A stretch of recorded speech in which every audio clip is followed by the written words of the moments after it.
এটি মালয়েশিয়াগামী কর্মীদের জন্য এবং শ্রমবাজারের দীর্ঘ প্রতীক্ষার অবসান ঘটিয়ে একটি ইতিবাচক মোড়।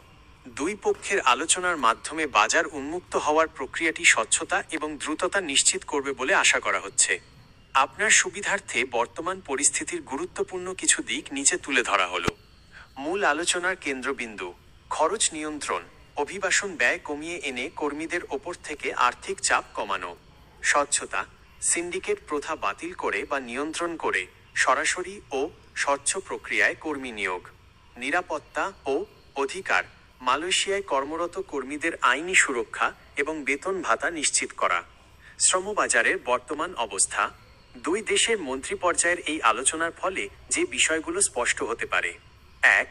নতুন কোটা, নতুন করে কতজন কর্মী নেওয়া হবে এবং কোন কোন সেক্টরে, যেমন নির্মাণ, কৃষি বা ম্যানুফ্যাকচারিং, অগ্রাধিকার দেওয়া হবে। ২. ভিসা প্রক্রিয়া, অনলাইন প্রক্রিয়ার মাধ্যমে ভিসা প্রদান আরও সহজতর করা। ৩. পুরানো আবেদন, যারা আগে আবেদন করেছিলেন কিন্তু যেতে পারেননি, তাদের বিষয়ে কী সিদ্ধান্ত নেওয়া হয় তা অত্যন্ত গুরুত্বপূর্ণ।